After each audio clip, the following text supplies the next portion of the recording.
Bonjour les chéris, j'espère que vous allez bien. On se retrouve aujourd'hui dans une nouvelle vidéo et l'envie du jour, un cheesecake aux fraises. هاد لا recette اللي كتجي لذيذة وخفيفة وسهلة في التحضير، ما كتحتاج لا فران لا طياب لا والو. غادي تحتاجو غير هاد لي زانغريديون اللي غادي نشارك معكم وتبعوا معايا لي زيتاب حتى الاخر د لا فيديو باش تحصلوا على نتيجة زوينة. Alors pour les ingrédients غادي نحتاجو ان بسكوي. انا خديت هنايا هاد لو باكي ديال توستادا، تقدروا تستعملوا اي بسكوي متوفر عندكم في الدار، اوريو لوتوس اللي كاينه. غادي نحتاج 400 ملل ديال لا كريم فريش، انا درت هنا جوج ديال لي بواط فيهم 200 ملل كل وحده. دانون مسوس، 100 غرام ديال السكر، ما يعادل 6 المعالق كبارين، 100 غرام د الزبده.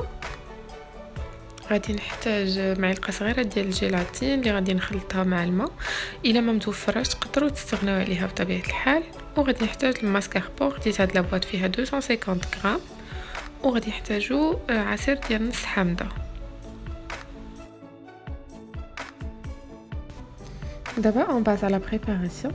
غادي ناخذ دوك لي بسكوي، انا غادي ندوزهم في الميكسور. سينو تقدروا ديروهم في واحد بلاستيكه وكتضربوهم بشي مدلك ولا شي حاجه حتى كيتهرمشوا ليكم مزيان، مي هكا بميكسور سي بلو رابيد.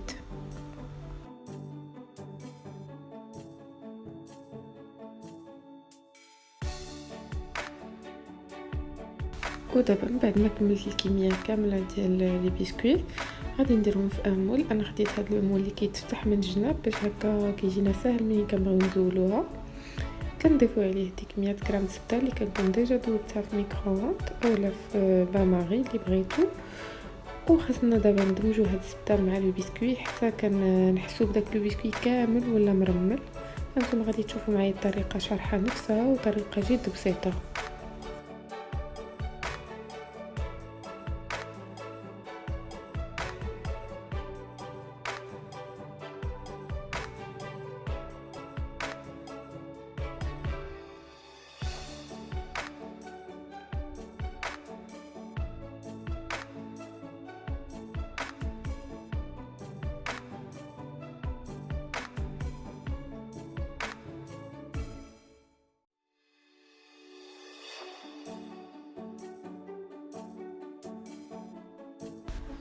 من بعد ما خلطت لو بسكوي بالزبده كتولي لا كولور ديالو ان بو بلو فونسي.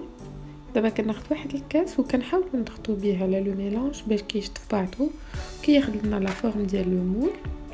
ومن بعد غادي ندخلو الثلاجه تقريبا 30 مينوت بيد ما نقاد لا كريم ديالي باش هكا كيتجمع مزيان.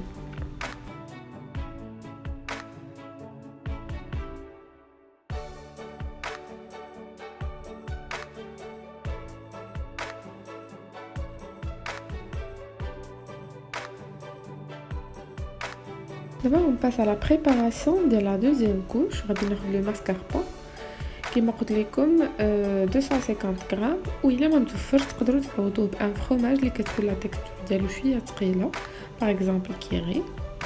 غادي نزيد 100 غرام ديال السكر اللي كتعادل 6 المعالق كبار ديال السكر. ودانون مسوس تقدروا ديروه مطعوب بيغلي الا متوفر.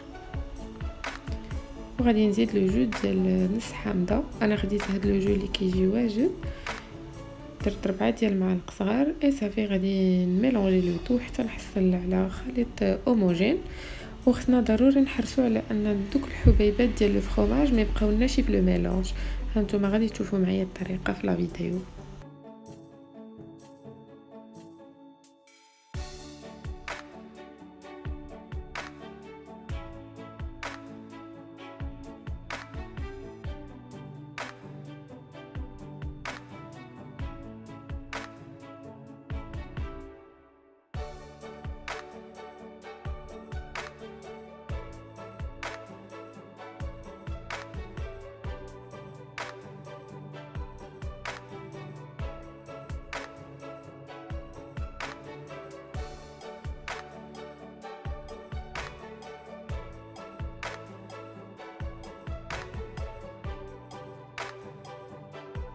ودابا غادي نخلي داك لو ميلونج ابار وغادي ندوز باش نمونطي لا كريم فريش ديالي.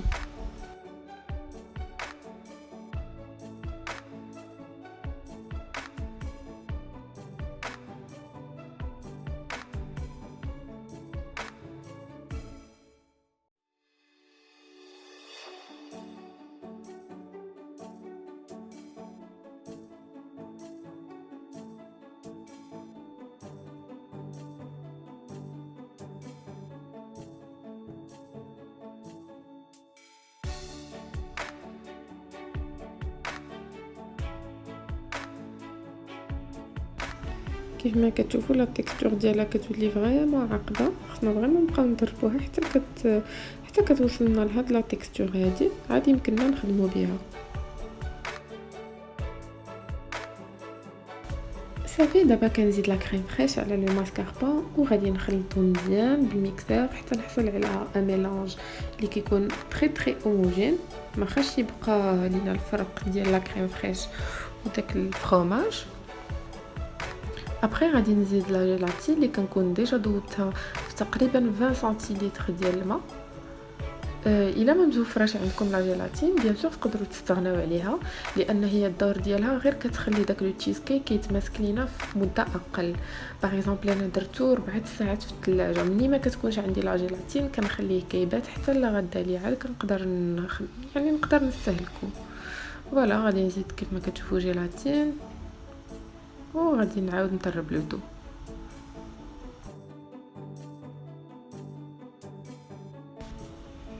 دابا وصلنا لا ديرنيير ايتاب، كنجبد داك لو بسكويت ديالي من بعد ما كنكون خليته في الثلاجه 30 دقيقه كيشد فراسو مزيان، وكنضيف له الطبقه الثانيه ديال لا كريم فريش وماسكاربون، وغادي نحاول انني نقادها من الفوق. كندير ليها بابي سولوفان كنديرها في الثلاجه باش كتبرد لينا.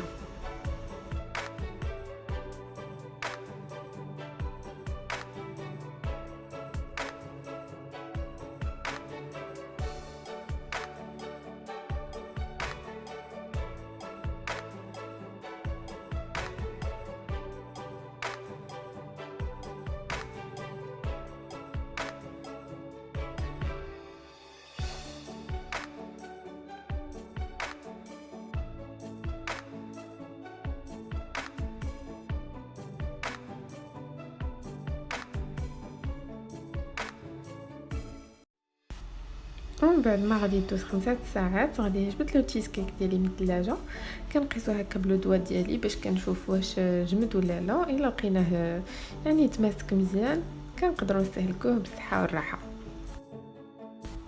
وهذا هو لو ريزولتا فينال دو مون تشيز كيك. صراحه سي اون بيغي كيجي فيه مذاق لذيذ ورائع باسكو فيه ان ميلون سكري اي سالي. كما كتعرفوا لو فرomage كيكون مالح دوكو كيعطي واحد المذاق فريمون لذيذ. كيف ما شفتوا لا روسيت سهله بزاف، ما كتحتاجش بزاف ديال الوقت في التحضير. باغ كونطخ كتحتاج نخليوها شويه في الثلاجه باش كتشد فراسها مزيان. اي لو بلوز امبورطون ما كتحتاج ني فور ني طياب ني والو وكتجي غير فريسيسونط. انا رافقت هاد لو تشيز كيك ديالي بان كولي دو فريز. ننصحكم ديروه يعني حتى تبغيو تستهلكوا لو تشيز كيك ديالكم، ماشي ديروه لو تشيز كيك كامل وتخليوه. الصراحه سي ميو انكم ديروه حتى تبغيو تستهلكوه. نتمنى تكون عجبتكم هاد لا روسيت وتجربوها لانها فريمون كتجي لذيذه وسهله وناجحه 100%.